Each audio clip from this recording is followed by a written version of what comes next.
And welcome, ladies and gentlemen, to the monastery, the open bar of the internet, the world's greatest shit show, and the place where we, the good brothers and sisters of this most holy of temples, seek enlightenment through the drunkest, craziest, and most batshit ways possible.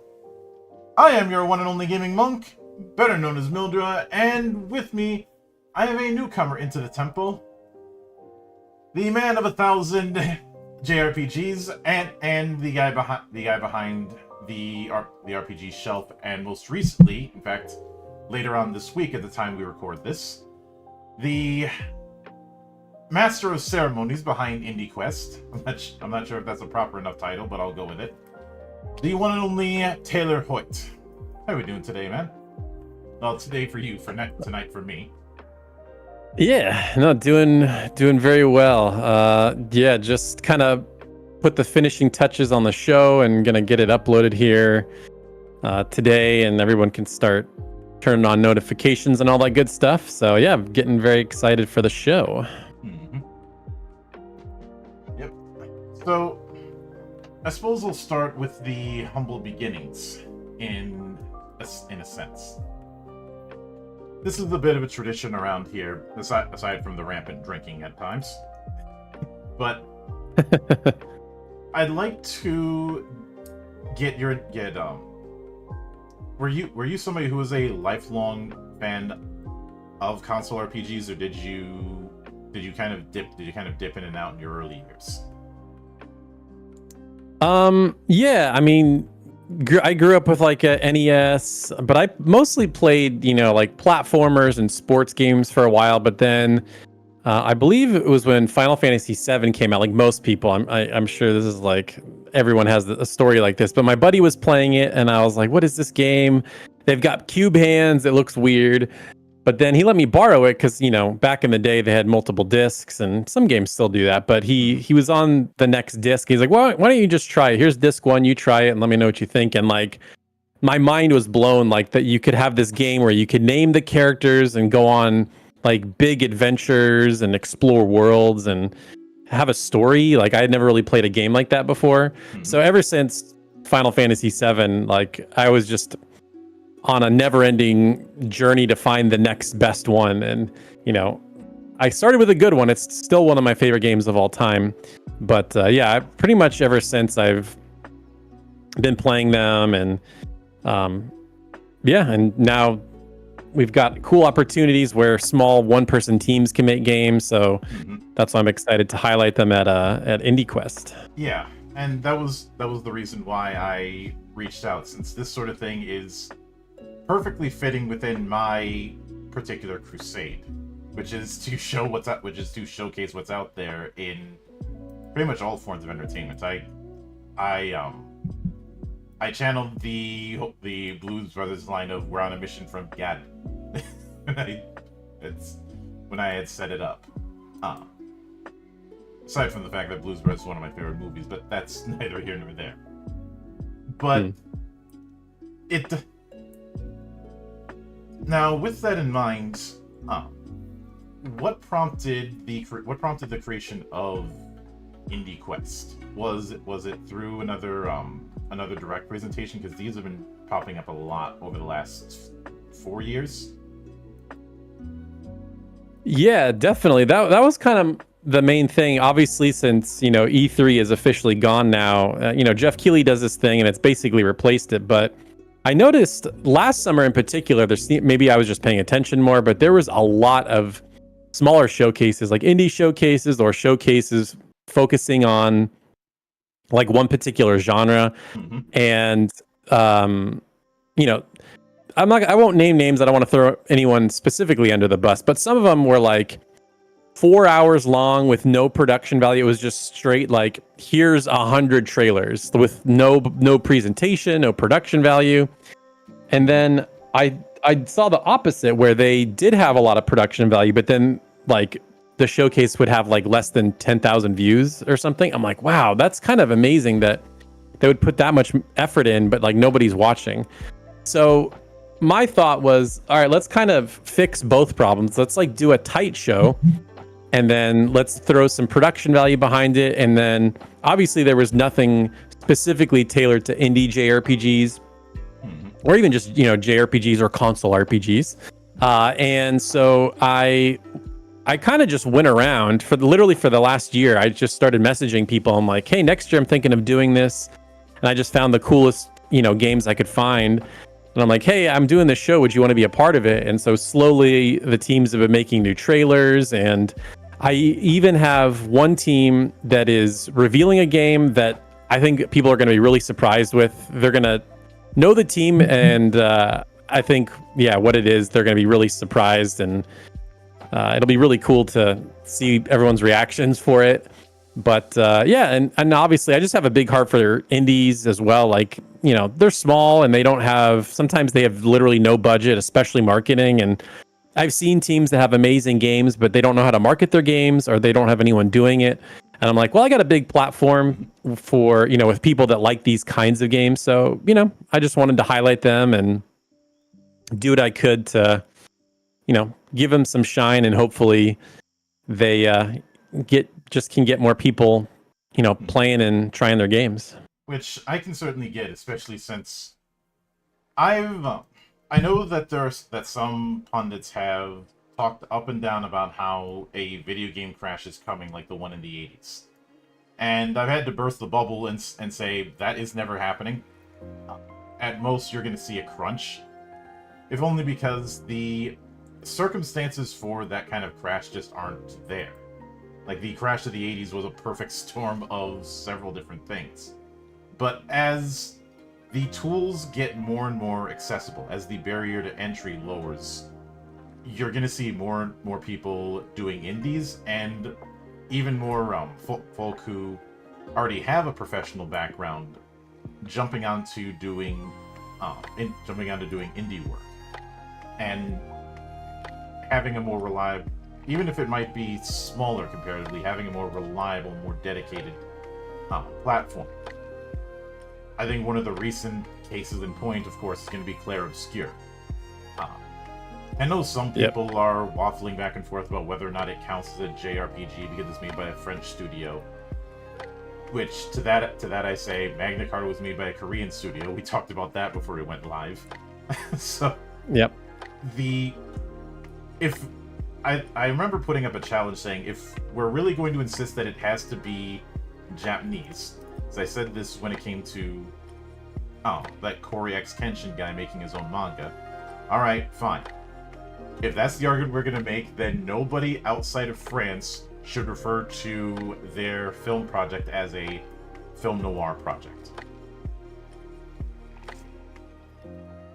I just if that's the game we're going to play, I just think stuff like that is stuff like that I think is silly. Like, people can do different things. Like, they can take, countries that, things that have started in a different country and do, put a different twist on it. I mean, if we want to get real silly, like Final Fantasy IX was made in Hawaii, so it's like, okay, well, then it's an American RPG, and nobody would argue that Final Fantasy IX is not, a Japanese style RPG. So I think it's silly, but people like to have fun debating. It certainly is. I just like putting people in logical traps, in a sense. Like if somebody really wants to go with that idea of it's supposed to be this thing, all right, let's take it to its conclusion and see where things go. Which is why I bring up the whole noir thing, because the idea of you have to be French in order for it to be a noir film would be ridiculous. I suppose in that same regard, I'm a big fan of tokusatsu, and tokusatsu just means special effects. But there have been various attempts, some of them better than others. We do not need to talk about the '98 Godzilla film ever again. Oh God, yeah. But as a particular genre or a particular style gains more and more attention, gains more and more of a fan base, especially an international fan base, especially over generations, it inevitably will break containment.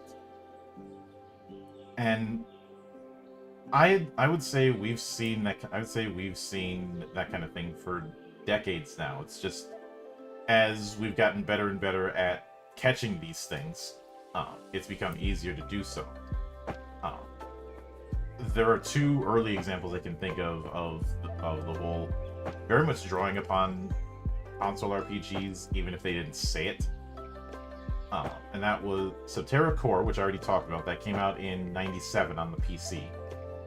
And Anachronox, which was one of the games that came out of that Ion Storm project that only one game out of it managed to stand the test of time. Ion Storm was the same publisher that infamously did Daikatana and things like Deus Ex. Yep. But Anachronox was another one of the projects. I think that was Tom Hall's baby, and he outright cited Chrono Trigger as one of his influences.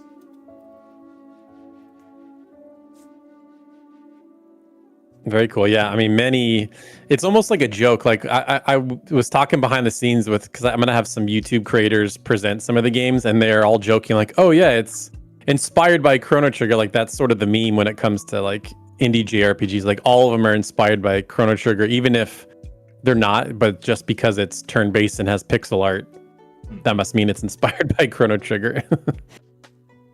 Yeah, by that logic, my own project is D&D inspired.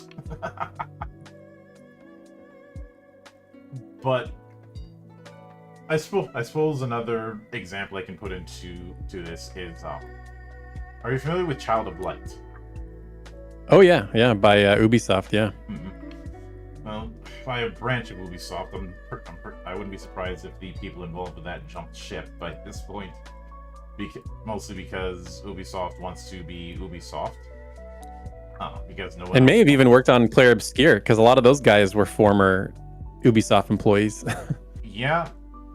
I do think it's funny that the director of that project said that the reason why he made it is because he was bored at his current job and was like, screw it, I'm out of here. That's how good stuff happens, when you're passionate about something, want to make your own thing, and where you're at's not good enough, I think even funnier was the composer had never composed for a video game before. That's wild. They just like found him on SoundCloud or something, right? Yeah.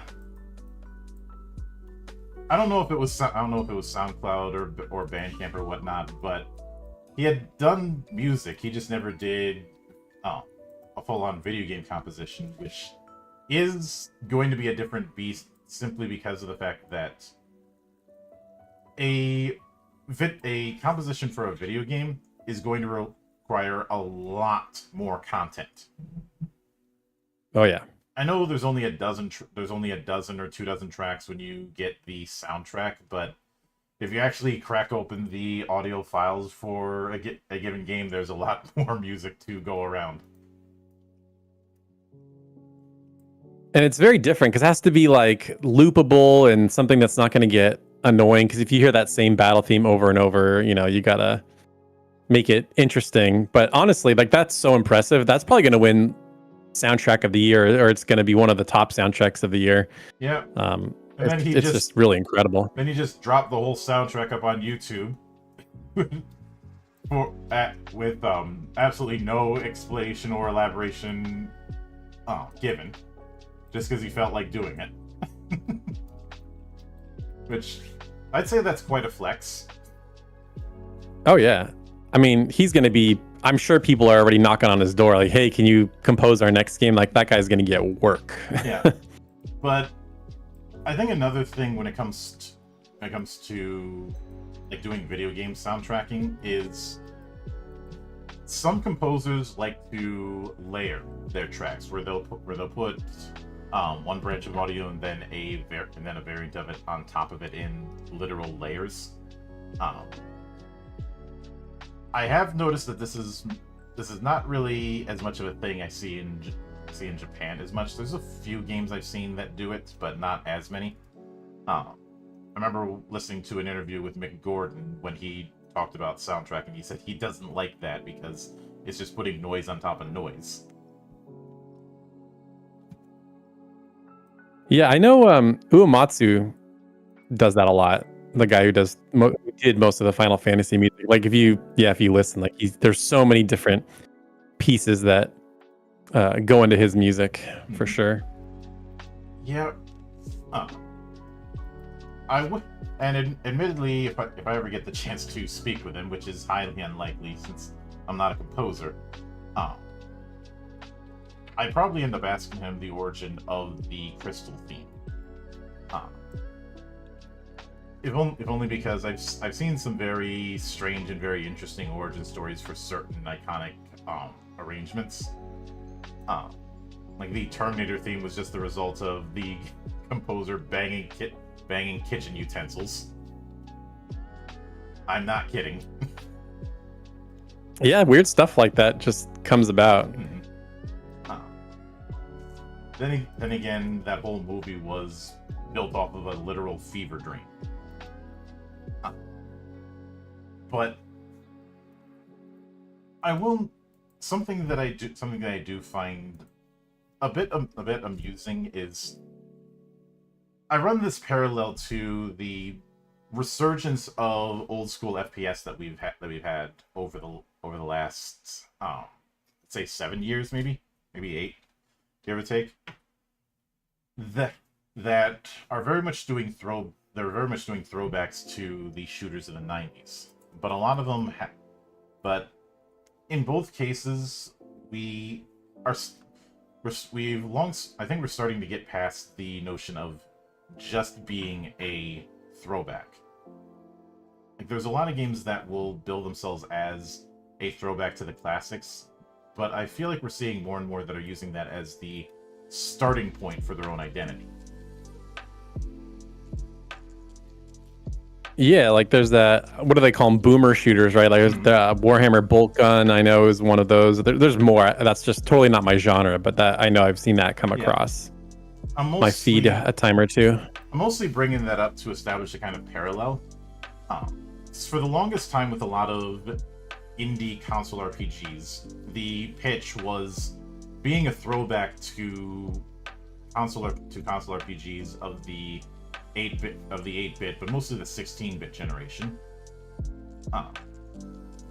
But I think over the last few years we've seen more and more entries that are using that as the starting point for their own identity.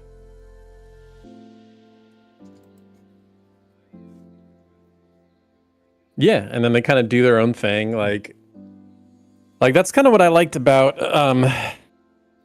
Sea of Stars. Obviously, you look at it, it's 16-bit style pixel art, but then it's kind of got that I call it the Paper Mario or Super Mario RPG style combat with the timing button presses. Even Expedition 33 is doing that.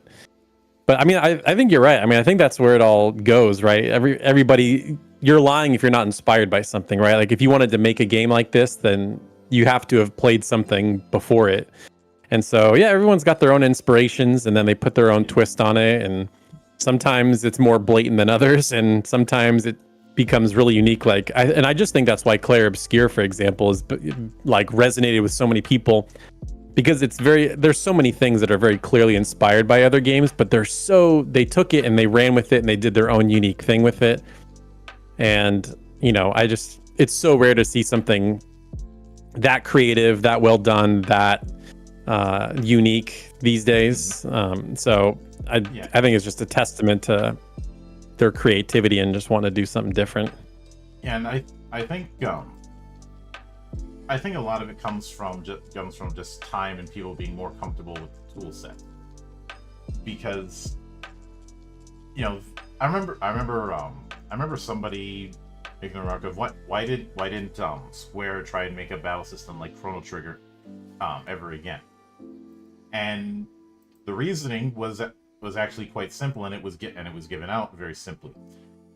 That battle system in Chrono Trigger was an absolute nightmare to program for, which was why they never did it again for several years.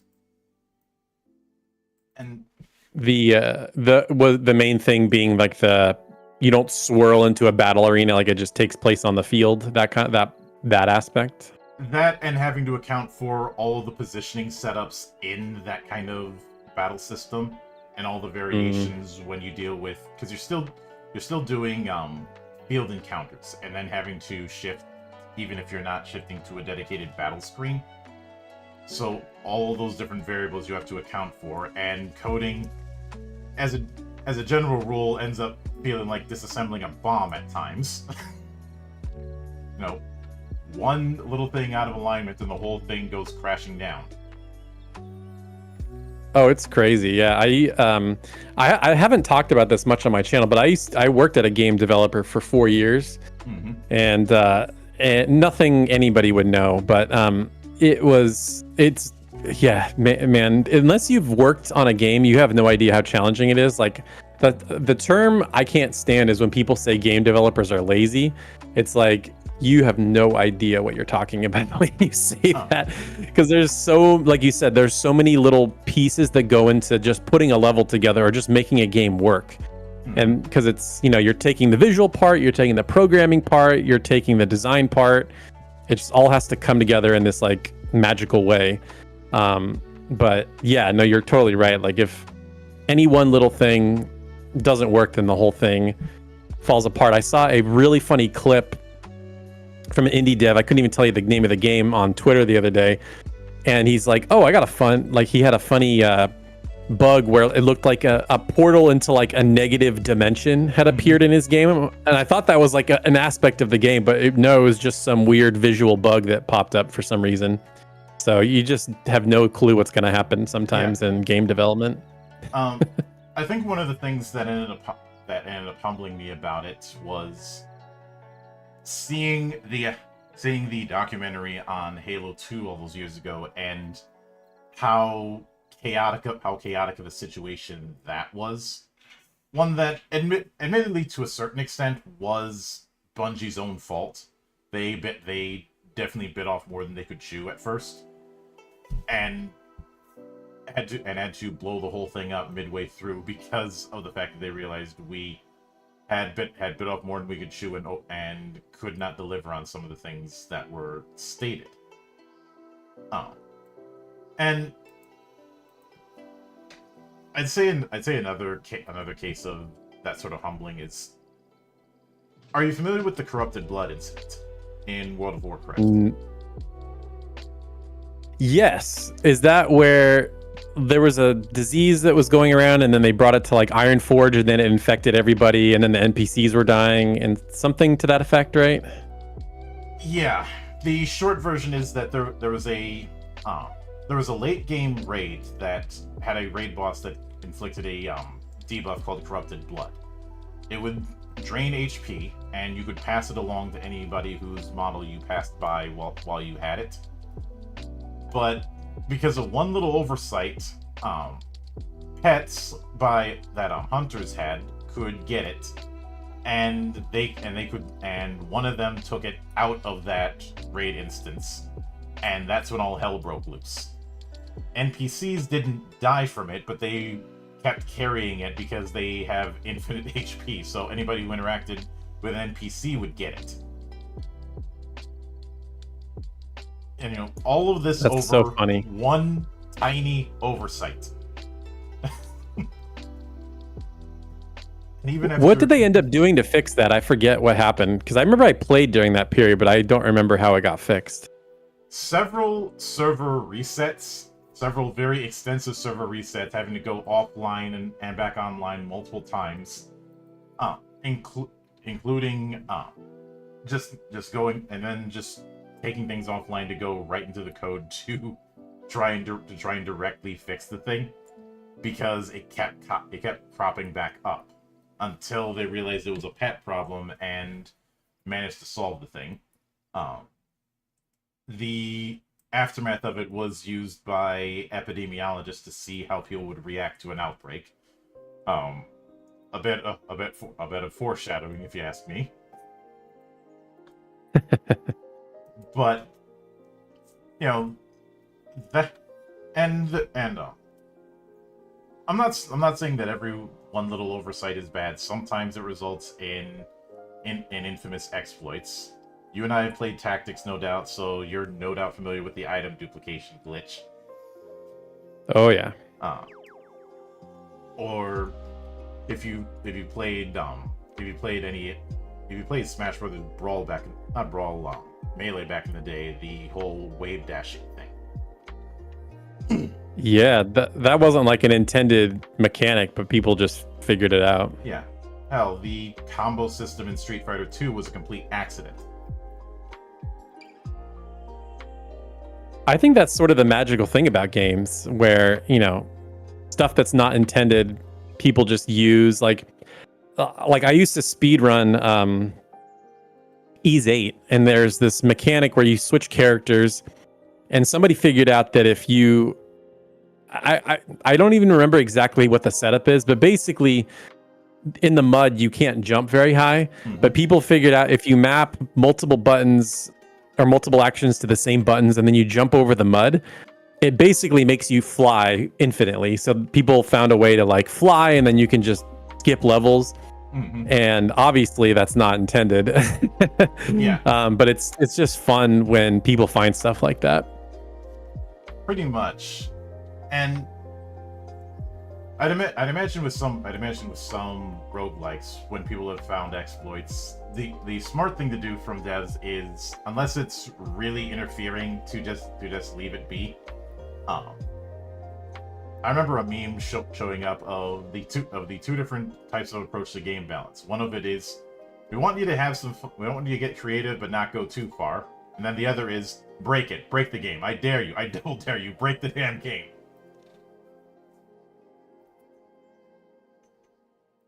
Yep. Yeah, exactly.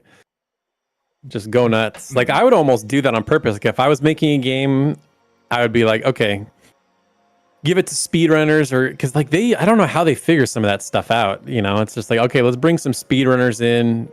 You go crazy with this. Just break it. I don't care. I have attempted to understand things like wrong warp and void warp with Ocarina of Time speedrunners. I've read through the instructions. I have watched videos doing the thing. I have had people break it down for me. I still have no fucking clue how to do it. Like, it is. Yep, it's wild. It is very wild and very complicated. And I can't even say it's a needle in a haystack thing. It is a needle in a hay bale,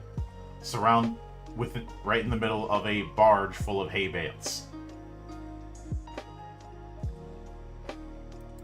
Oh yeah, it's wild how, because like players, when they find speedrun stuff, they must like randomly poke literally everything in every environment, or you know, I just don't understand how they figure some of this stuff out. I only understand it to an extent, if only because, given my background within TTRPGs, I'm no stranger to people finding crazy exploits. So on some level, I can understand it. Like, some people will just be dedicated to finding the craziest exploit, or creating the most broken build possible. There's the infamous legend of Pun Pun back in the days of D&D 3rd edition, where somebody was dead set on making the most busted build possible, and then did that, and everyone said, great idea, let's never do this again. Or the Arrow of Total Destruction incident, which is what happens when an engineer gets a hold of a bag of holding and a portable hole and creates a full diagram of how to make it into a weaponized black hole arrow. Hell yeah. And when I say a full diagram, I mean a diagram like an actual blueprint, which is terrifying that they spent that much time on this stupid idea. But hey, you know what? If it's in the game, take advantage of it. Yeah. I believe one of the rules of combat is, if it's stupid but it works, it's not stupid. Yep, exactly. I like that. But I do find it amusing that some of the games that you've highlighted on your own social medias as games that are going to be at IndieQuest are ones that have graced my monastery in one form or another. I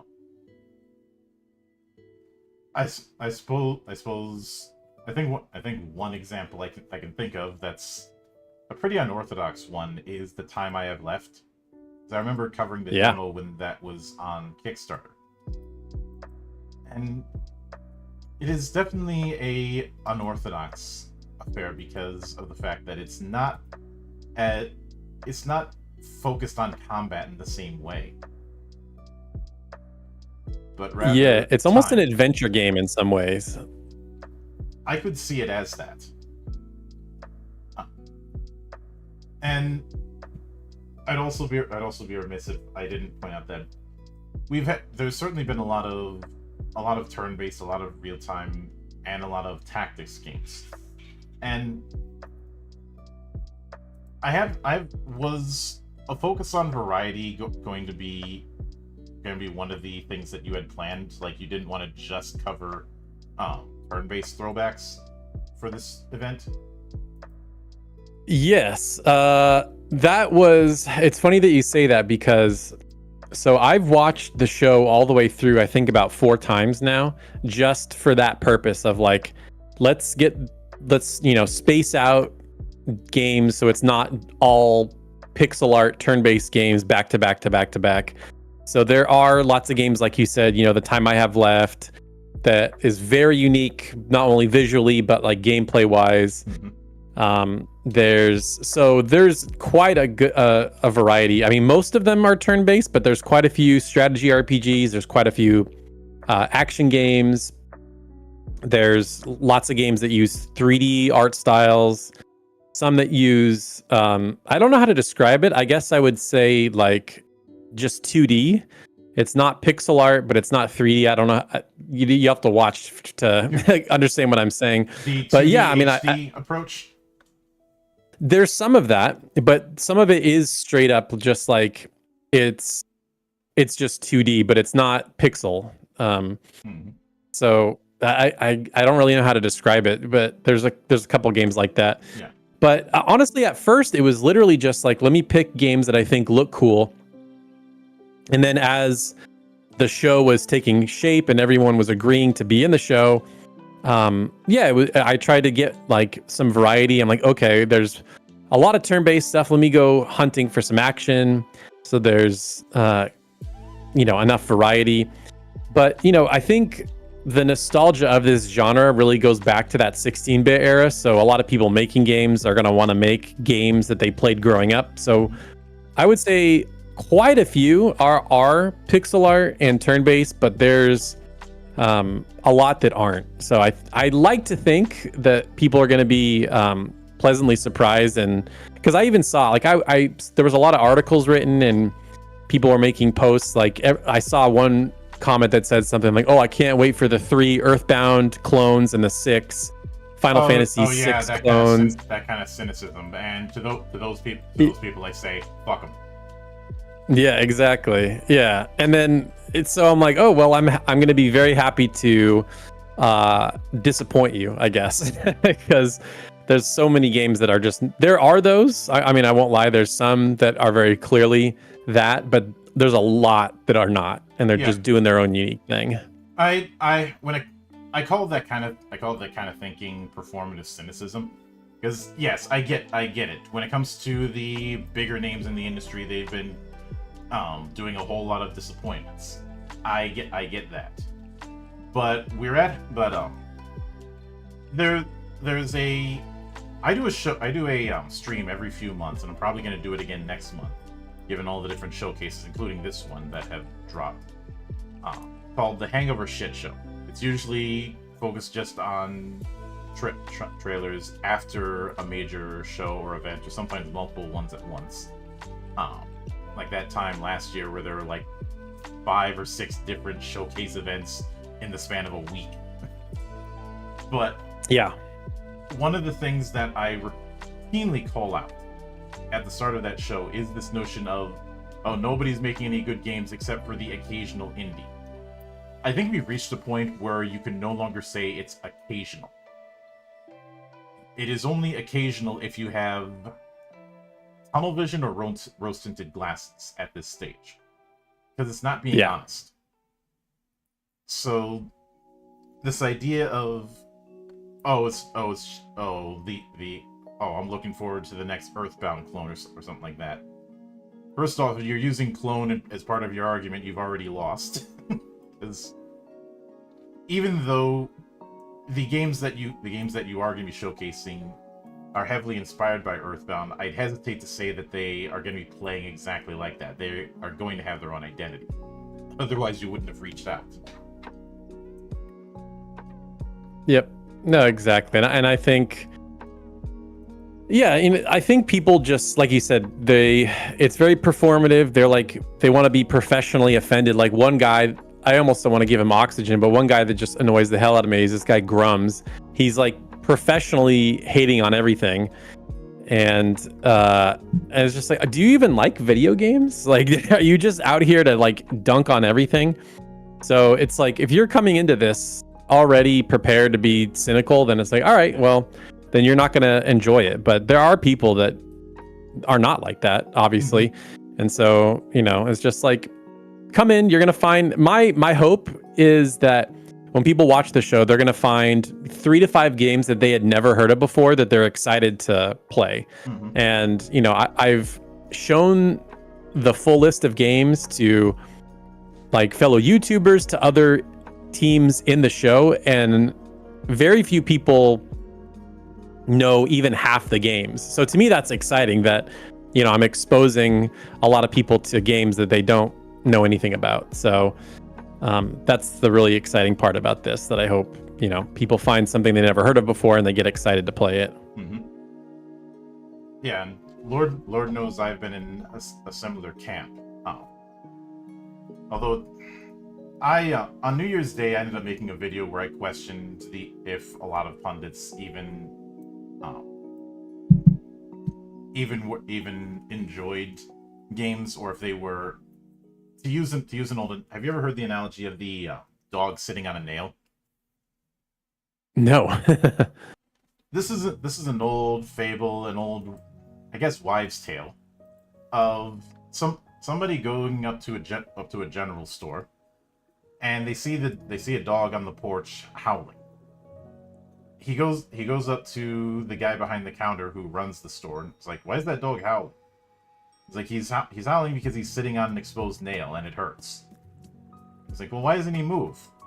And the owner's like, well, I guess it doesn't hurt enough for him to move.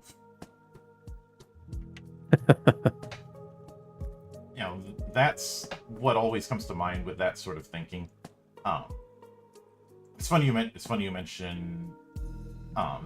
mentioned Grums, because I had him on several months ago with myself and my colleague Xanatrix, when he asked me how a project like DC-20, which is a tabletop project made by a longtime D&D YouTuber, the Dungeon Coach, how that managed to get $1 million in crowdfunding. And I was trying to explain to him the situation with the OGL fiasco and the aftermath of it, and I'm not sure if he quite got it.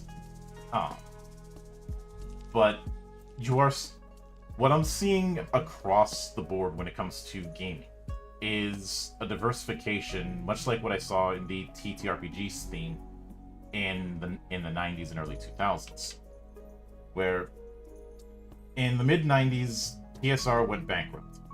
TSR was the original owners of D&D, but that didn't kill TTRPGs as a whole. You had a bunch of other companies come in and fill the void, especially companies like White Wolf and, to a certain extent, FASA. Yeah, FASA. Yeah. Which FASA is still around. They're still doing stuff for Earth Dawn and 1879, which is their equivalent to Shadowrun, since they don't have Shadowrun anymore, just going more Victorian, feeling more like Arcanum. And when it comes to obviously there's plenty of other stuff FASA's doing, but the point is that within the RPG space, there was a niche for those kind of throwback games, and that niche was eventually filled. The market always self-corrects in that regard. And I've always exercised the patient route, and I look at a event like IndieQuest as validating that. Oh yeah, no, it's because there's so much I want to say, but I have to wait till after the show because it's going to spoil some things. But it's kind of funny how some of this stuff is coming together, and how the teams are working to help promote each other's games, because it's very much a collaborative like sub-genre group of developers. Like a lot of them work on each other's games, but yeah, I mean, people are going to want what they're going to want. Like, I'm sure you remember back like during the PS3, Xbox 360 era, like JRPGs were like dead, you know, like there just weren't very many on consoles. I know they were mostly on handhelds, but And like people didn't like Final Fantasy, and yeah, it was bad. I have gradually understood why that was an issue in the seventh generation. Um, aside from the economic bubble bursting in the mid 2000s, there was also the fact that with the shift over to HD tech, a lot of studios could not reuse the same assets or code that they had been using for years, and they had to make a lot of stuff from scratch. And when the financial bubble burst, a lot of them weren't able to keep up, which is why a lot of companies, both on the East and West, did not survive. And in the case, it didn't help that right around that time, because of the runaway success of the Xbox 360, even with the red ring problem, you had bad actors and pundits alike trying to take advantage, and that was where the narrative of the JRPG is outdated, even to the point of BioWare saying it. Which, when I think of the companies that were saying all of that shit regarding console-style RPGs back then and where those companies are now, there's a part of me that wonders if there is some universal karma at work. Because BioWare is all but dead. Veilguard was just the last straw on that. I called Veilguard a cargo cult. Bethesda has become a running joke, and I'm pretty sure I will be long past retirement age by the time The Elder Scrolls 6 comes around.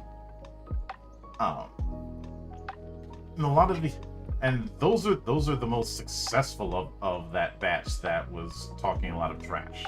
A lot of the other companies just couldn't keep up the momentum, or just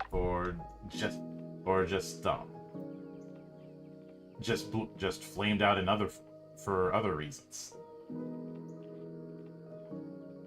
Oh yeah, no, it's interesting how stuff goes, you know, like. And obviously, like a big part of BioWare too was a lot of the guys that were there when they were making those classics. They're just not there anymore. So it's like a shell of its former self. Whereas Japan, interestingly, for the most part, they have some loyalty. I mean, God, Miyamoto's been there at Nintendo for pretty much his whole career. A lot of these guys are lifers at their company. So it's just interesting how stuff kind of shifts and moves. And even when say Sakaguchi went off and made his own studio, it's not like he burned any bridges with Square at the time. A lot. No, if anything, it was like a shame thing, right? Because he tried to do the movie and the movie failed, so he's like, maybe it's time to leave.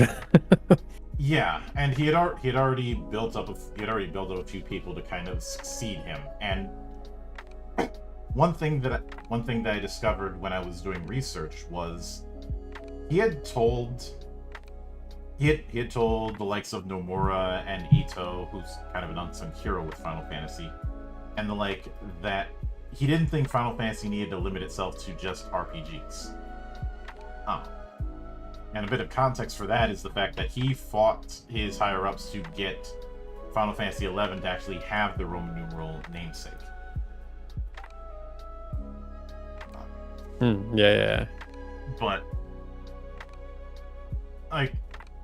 consider the fact that he did jump on that big attempt at a Japanese expansion by the 360, but after that he just did a few of his own things and then quietly stopped. I think it's quite telling that he was brought on to do a kind of assisted playthrough of FF14 a few years ago. Not one that was live streamed, mind you, but just him going through it and giving his thoughts. and he seemed to approve of what he saw. Which I'm sure made a few Grogs mad, but I've already spoken about how I don't like Grogs. But I'd say if I can make a bit of a prediction, I wouldn't be surprised if in a few years you see a bunch of indie console style RPGs that are drawing more upon the PS1 era. Yeah. I can already think of one that's not necessarily a full-on RPG in the traditional sense, but there's some of that DNA. Are you familiar with Samurai Unicorn? I'm not. Samurai Unicorn. Let's look this up. Sounds like a fun name. I love the name. Yeah. This particular game, it's okay. still heavily Yeah, I love the art style.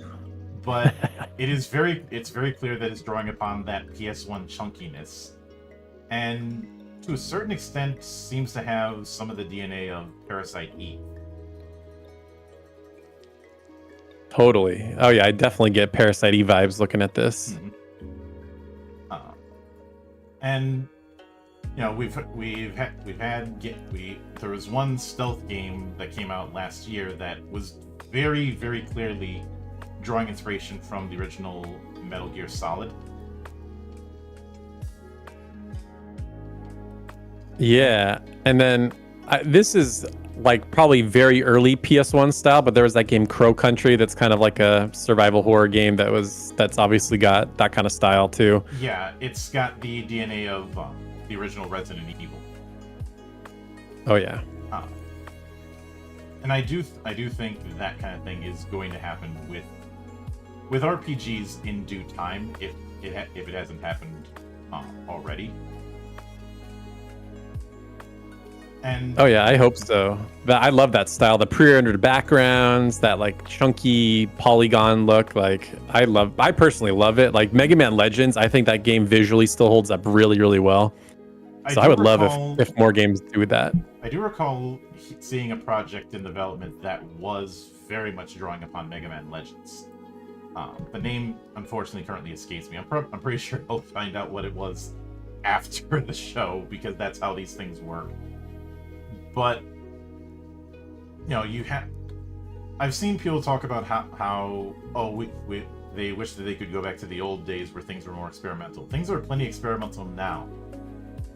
I know that there's the issue of marketing and the like, but sometimes I do have to wonder when people say those sort of things, if they're wearing blindfolds, especially if they're on social media these days, where everybody's making some kind of project.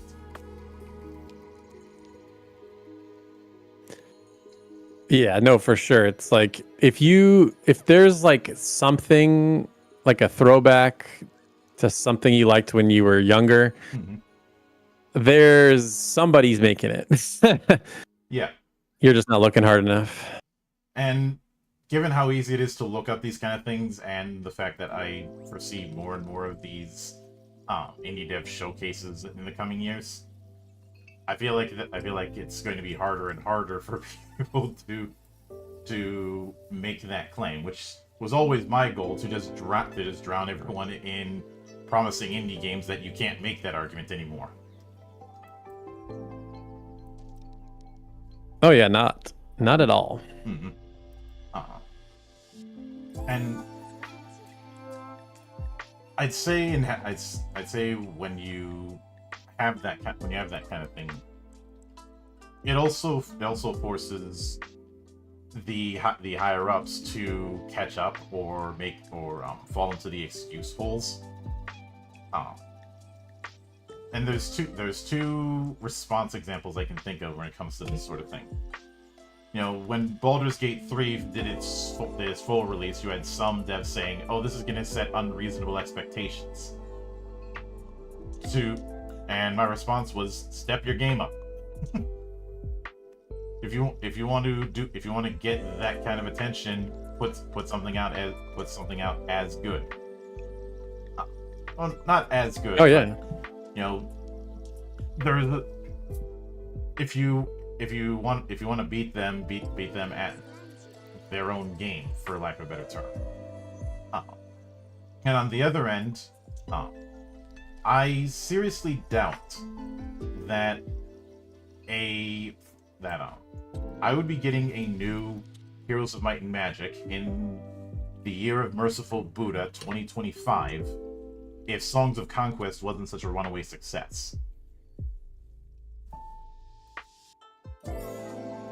Yeah, no, for sure. I mean, that's such a good point. Like for, devs stepping their game up, and like I know we've referenced Claire Obscure, Expedition 33 quite a few times, but that's kind of the same thing. It's just like it's all about how you execute, and it's like doesn't matter if you're one person, 30 people, or 3,000 people. It's like what's the vision? How do you execute it? And like I think when you have teams that are too big, I think it's harder to do that. Simply because it's like grapevine thing. I know that's exactly what happened with FF13. Back in the day, I used to read Game Developer Monthly, and there was a postmortem that was done on it. And one of the things they said was a problem was, for the longest time, they had set up their game studios with a bunch of little fiefdoms. A bunch of people who work on level design, a bunch of people who work on AI, a bunch of people who work on art. And with the shift to HD, you had to have more people in that, which meant a bigger grapevine, which meant longer communication times. And it wasn't until the demo was put out for Advent Children Complete that things started to take shape. And the whole vertical slice thing wasn't really a thing in Japan at that time until that happened.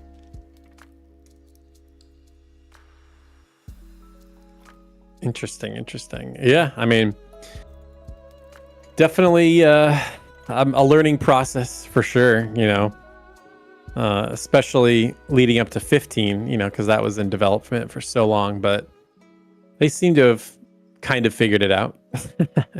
Yeah.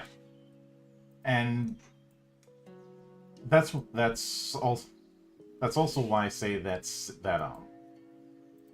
16 is in an interesting position because a lot of the baggage from previous games just isn't there.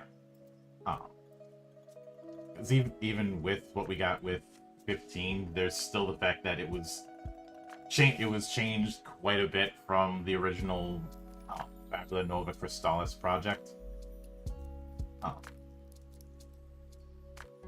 And I know some people lament that 16 wasn't turn-based, but if you're going to be bringing in a combat director who worked on Devil May Cry 5, you don't bring in a gourmet chef and have him make a Big Mac. Yeah, you got to have him work on what he's good at. Mm-hmm. Plus, because with the success of Claire Obscure, I have seen some people use that to say, "Oh, this shows that it was a bad move to go action based." Hiroyuki Ito, and I've told this story before, was already planning for an eventual shift to action based all the way back in the early 90s. There's a old interview that was done in the unfortunately now defunct One Up magazine back in 2011, where it was talking about Final Fantasy XII, and he brought up the origins of the active time battle system, all the way back when that was introduced in 4. He cited American football and Formula One as his big inspirations for doing it, and just viewed it that battle systems would shift more and more towards action as technology improved. And active time battle was his way of shifting that along without alienating too much. I mean, FF had only been around for 5 years at that point. And using the technology on hand with the Super NES. And that was all the way back in 1992. Oh yeah, no, for sure. It was very much, you know, they're just trying to, because it was limitations, right? Like they couldn't really do action on the NES. They probably could have done it on Super NES. You know, there was stuff like Tails and Mana and whatever. But I honestly, I think that's why. I mean, I think that's a decent part why people were so upset. Some people were upset with 16. Is I've heard in interviews that they think like, what makes a game a Final Fantasy game, and they have said multiple times is basically just the best graphics and the best storytelling. And I'm like, that couldn't be more vague. And but there is an accuracy to it. I know that some people think that if it isn't turn-based, it isn't Final Fantasy. But in that kind of statement, they end up saying the quiet part out loud. That being that what they think it is what it was when they grew up with it. And you can make that argument with some franchises, but not FF, because experimentation and iteration have been at the core of it since the very early days. And the tradition claim doesn't quite work in that kind of series. Because oh yeah, I mean, it doesn't have to be. I don't think it necessarily has to be turn-based, mm-hmm. but there needs to be something, right? Like if I say like, what's Resident Evil? It's like, okay, it's a game where you shoot mutated enemies. It's horror. You're collecting items. You're saving. Like there's like hallmarks that you can attribute to certain series, and if all you can say about Final Fantasy is that it has good graphics and a good story, like Final Fantasy could be anything, and maybe that's what they want, but I think that's not what fans expect, and maybe that's why the reception to 16 wasn't what they were hoping. I think there's definitely some that always make this kind of remark, because I heard the same thing from 6 fans about 7. I heard this thing about 7 fans about 8. Lather, rinse, repeat. Surprise, motherfucker. And thank you, villain support, for the surprise read. But when it comes to that, as somebody who's seen this kind of thing in the various editions of D&D for most of my life, I know that there's a fondness for 9 now, but I was there during the initial reception. The initial reception for 9 was mixed. Oh yeah, people thought it was weird. It was like cartoony and kiddie. I remember the same thing. Yeah, people weren't as big of a fan as they are now. And as time has gone on, people have pulled a collective hallucination on it, much like the collective hallucination that happened with Batman post Schumacher. It was always dark and gritty until Schumacher came along and cocked it up. Nobody tell people from that crowd about the Silver Age. But the way that I think a better description would be mythos, because for all that people would say, oh, 16 isn't proper Final Fantasy. You're still using a lot of the recurring names, a lot of the recurring elements, a lot of the recurring story beats that have shown up. Plus, Yoshi P loves turning his games into a reference scavenger hunt. You can see this with both 14 and 16.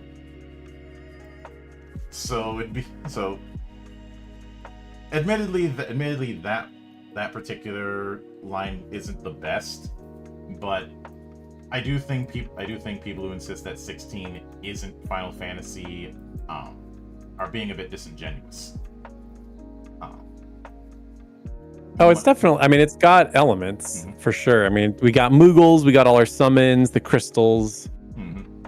But here, I guess this is more what I'm pointing.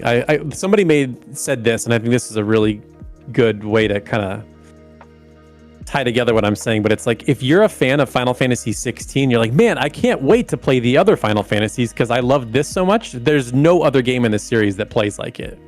So you really can't, like, I guess you could say 7 Remake, but that's like not even really the same thing. Mm-hmm. And even 15's combat is nowhere near combo heavy like 16 is. So they're almost not, they're building like separate fan bases in a way, That's been a thing for years. Oh, sure. I mean, there's still a through line, like if you play 7 and 9, like their systems are slightly different, but they're still turn-based. But when you go but I think it's not even, I think we're getting lost in the combat. It's not even just the combat, but that game is so oppressively like grim and lacks any fun or levity. Like all the Final Fantasy games have some silly fun moment, even when there's grim, dark moments, you know? I think that's what kind of makes Final Fantasy the charm of it. You know, it's like we could have, you know, Final Fantasy 7 where characters die and there's a giant meteor that's going to destroy the world, but also Cloud cross dresses and we're doing a play, and Red 13 is wearing human clothes and standing on his hind leg, like silly stuff like that. But 16 had none of that. That was my bigger problem. I didn't really care about the combat. I'm like, whatever. That's not what bothered me. It was more the tone and the overall, I guess. Yeah. And I can understand it, though. Something that I will always advise caution when it comes to that discussion is beware of the trap of design by gospel, of doing things a certain way because we've always done it a certain way. When I did my postmortem on 16, I had brought up how Dragon Quest, back in the day, Dragon Quest was big enough to cause schools to just shut down when a new game was released because everybody was going to be going to get it. But as time went on, that kind of thing fell by the wayside because it stuck to its traditions, arguably too much, as everybody else was starting to experiment. And because of that, and numerous other reasons, it kind of lost a degree of momentum. And it wasn't until they started experimenting through bringing in other people that momentum started to swing back. Especially with, say, 8, which was not handled by Enix directly, but by Level 5.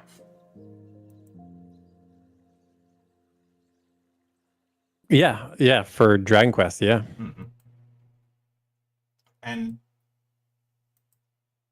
when it comes to that whole thing, if I suppose another example of that tradition for its own sake thing is,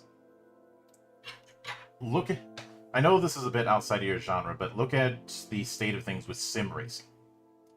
A lot of the major and some minor sim racing titles all look and feel the same. Same cars, same tracks, mostly same physics, all of that kind of stuff. Like if I showed you a screenshot from Assetto Corsa or R Factor 2, you would not be able to tell the difference. That's the kind of sameness that's going on in that genre. Yeah, I mean that's true. I mean when you're a sim racer, I mean there's only so many things you can do, right? You kind of have to have photoreal cars on real tracks. But yeah, I mean again, that like even Resident Evil, I just think that's such the perfect way to look at the series. There's things that have carried on. Of course, it's changed. Like Resident Evil 1 and Resident Evil Village, they're like totally different games, right? They're not even like, one's a first-person game, the other is like static cameras. You're not even fighting zombies in 8, but there's still that Resident Evil DNA. Like if you played and liked 8, there's another game you could go play, and it's like, okay, it's similar enough. Yeah. And I guess that's my worry, is there's not enough of whatever that core DNA, whatever that is. And I think that's maybe the problem. People, and I agree with your argument. Final Fantasy has always radically changed from game to game, but I wonder if that's starting to catch up with them, because you were saying Dragon Quest is not what it once was. Final Fantasy is not what it once was. I mean, that was like the king game. Like whenever there was a Final Fantasy game, it was like, oh, look out, it's going to be the best looking game. Yeah. But now with technology and everything, like that's just not the case anymore. I do have to. So I'm not. Oh, sorry. Go ahead. I'm not fully willing to go one way or the other, because what I'm trying to figure out on that front is how much of that is the actual case, and how much of that is people speaking through rose-tinted glasses. And I don't have the answer, so I can't say either way yet. I need to nail that down first before anything. But even with that, there are. I'd say one of the pet peeves I've had within the discourse is, and we kind of hinted at this earlier, the whole clone thing, because I remember one of the games that I highlighted, and I'm not sure if this is going to be on the list or not, is Quartet.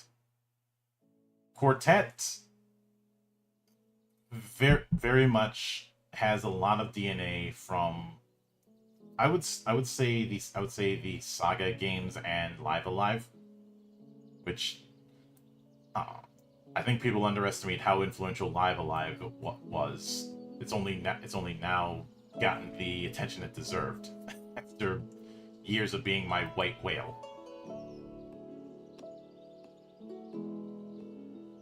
But yeah, no, I love that they remade that, by the way. It's so cool. Yeah.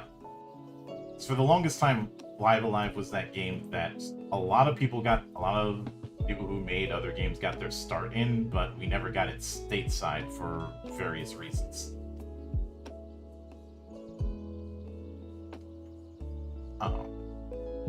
But even with all of that, I can't help but have a degree of optimism for how the scene is going to develop, because the thing is, back in the day when there was a very strong AA market, that could kind of become a feeder system to bring a AA project up into the big leagues. We don't have that now, but what I feel is going to happen is the momentum from indies and the burgeoning return of the AA is going to have a trickle up effect into the quote unquote big leagues, and it's all going to depend on who's willing to adapt or not. I'd say if there's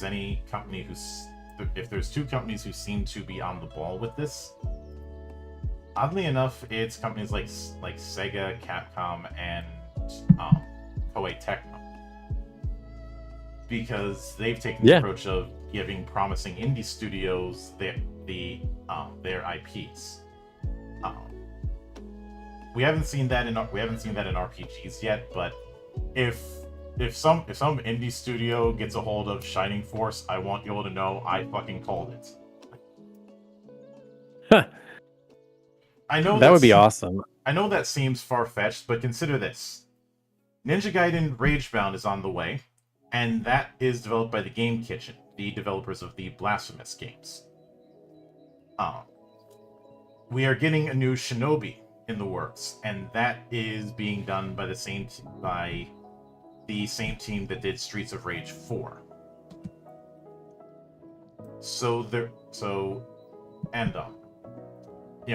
.emu has been absolutely killing it with getting a hold of different IPs, whether it be Ninja Turtles or Metal Slug. Like, who thought we'd see a Metal Slug Tactics game? but that's what we're getting. So there is a precedent for this kind of thing, of this kind of trickle up theory.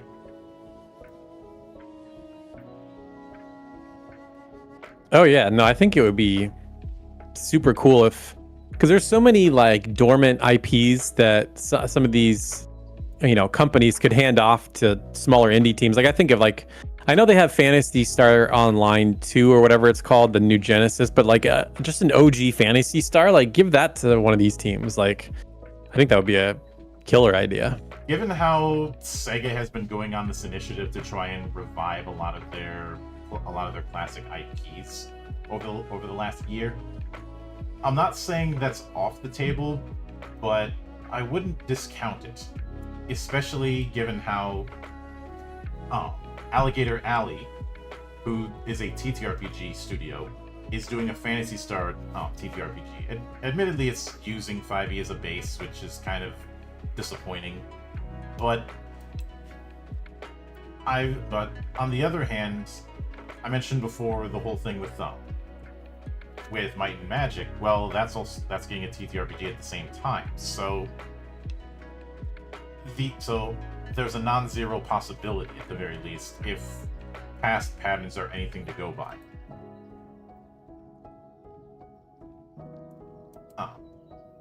Interesting. Though that being said, I would not want them to. I would not want whoever does that to just copy pasta the gameplay styles like Phantasy Star 4 or 2 for that matter. That wouldn't be of any help to anyone. Like anyone who's tackling that, I'd rather that they use what came before as a base to build upon.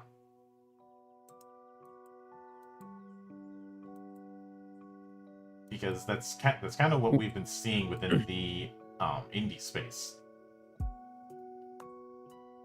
Yeah, definitely. I look at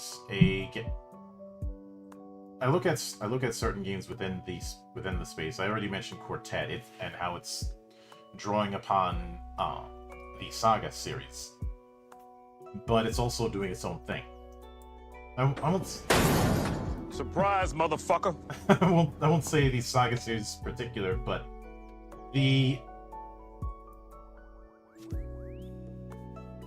I'd say the romance, specifically romancing saga, is what I see out of Quartet, or with things like Shrine's Legacy, that is very much drawing upon Secret of Mana. just as a couple examples. Yeah, no, for sure. I mean, a lot of the games that will be in the show, you could look at, and they're very clearly inspired by some certain things, but doing their own twists on it. Mm-hmm. But also plenty that seem very unique. Like we talked about the Time I Have Left. That was a standout. Like I'm like, I gotta have this in the show. Like when I saw that, I was like, and I know they did a Kickstarter that didn't get funded. I was so shocked at that. I'm like, this game, like I've not seen a game like this. Like I can't believe a publisher hasn't picked them up or there wasn't enough funding. But again, I think it really comes back to, marketing and getting eyes on it. And I just, I think a lot of these teams just don't have that. Mm-hmm. And I think there's that, but I would say that the smart thing for a lot of people to do when it comes to that is reaching out to indies or reaching out to more YouTube style journalists. Though, if there's any, I know that for some this game's a little too out of the ordinary. I'm not sure if I should stream this. There's one thing I would say to that's kind of a coda for this whole conversation. How can we expect developers to take risks if we don't?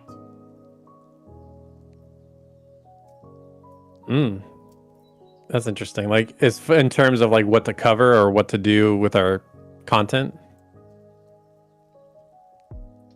To a certain extent, I'd say this goes down to not only content creators but also just regular customers.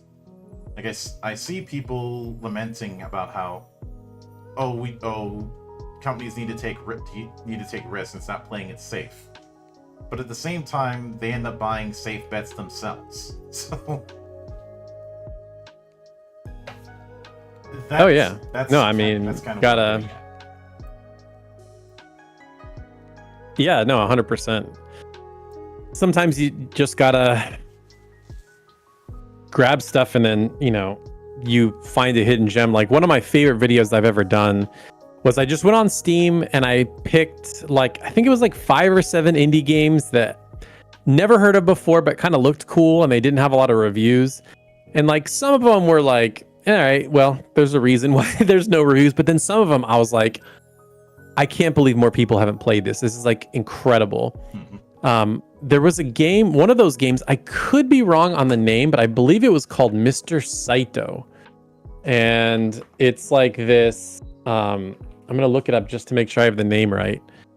Yes, Mr. Saito. And it's this like adventure game where you play as this overworked, overstressed, like Japanese salaryman.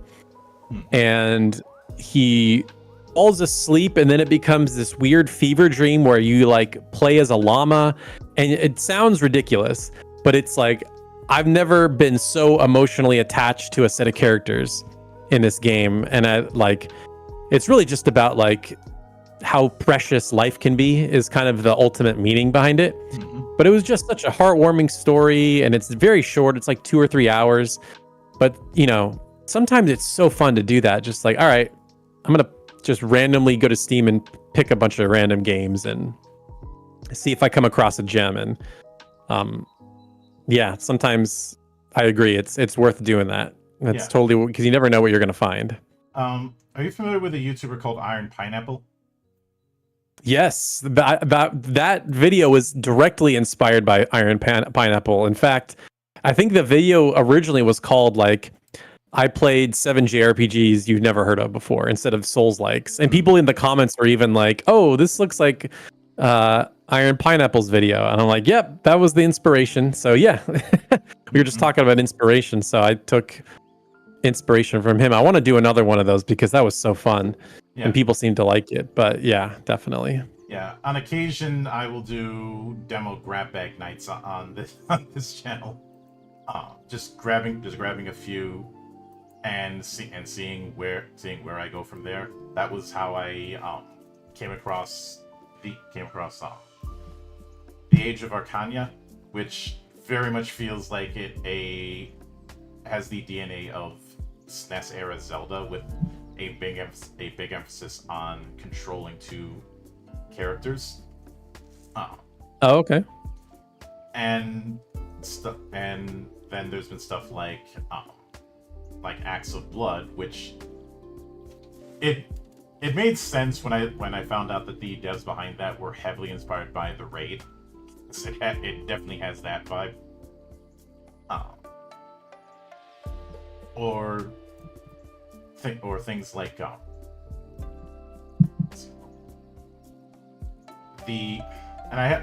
haven't been able to go through the full demo yet, just a little bit, but I really enjoyed what I saw out of Force Strike, which looks like a beat 'em up at first, but it's far more focused on timing. It's a beat 'em up in the same way something like Sifu was a beat 'em up. Okay. A little bit different. Yeah, one where timing and precision is far more important than aggressive button mashing. Even more so with Force Strike, because everything can go down in less than 3 hits. So if you get too aggressive on that, you are going to pay for it. But those kind of games that are fun where you have to learn, I like that. Mm-hmm. And hell, somebody managed to turn Fire Emblem into a semi-roguelike in the form of Astral Throne. Yeah.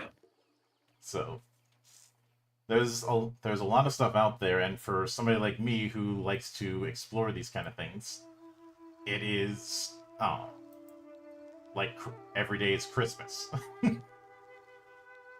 Oh yeah. But with that said, I will I don't think I'll be able to catch the show directly, but when it airs, but I will catch the aftermath and probably go through the game list to see what I'm gonna showcase again on the Hangover Shit Show Supercard, because I know I'm gonna be doing that sometime in June.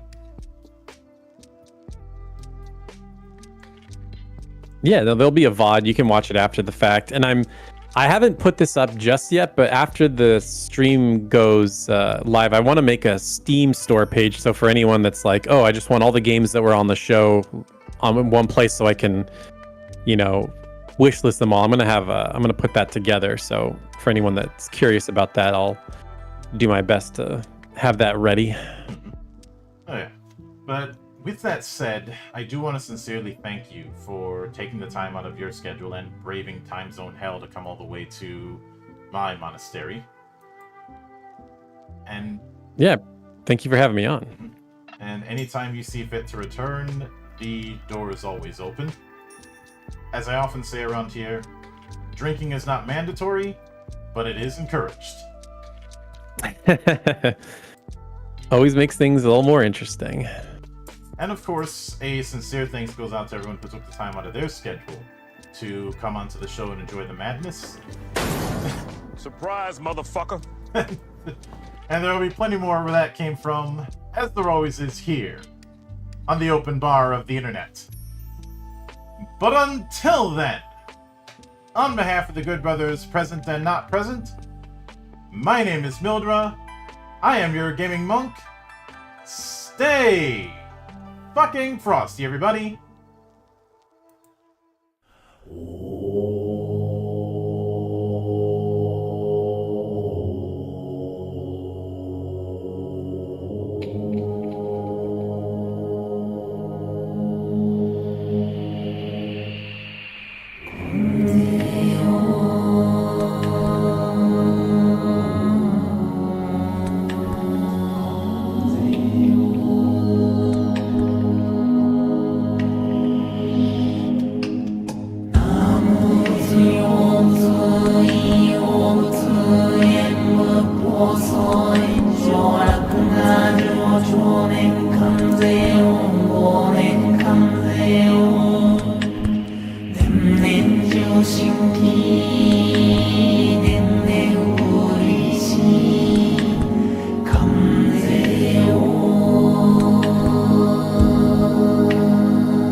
Come